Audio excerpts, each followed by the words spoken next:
What if I told you your weekly French fries habit could be raising your diabetic risk by 20% or more?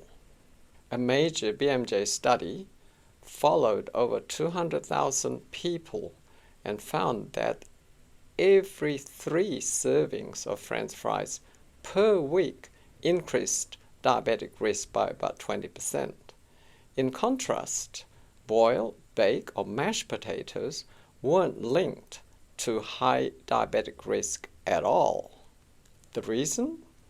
High heat frying creates toxic compounds called advanced glycation end products, or short for AGEs. These not only spike blood sugar, but also stiffen your blood vessels and even accelerate wrinkles in your skin. So here's the takeaway. Keep fries as an occasional treat, not a staple. Your blood sugar and your skin will thank you.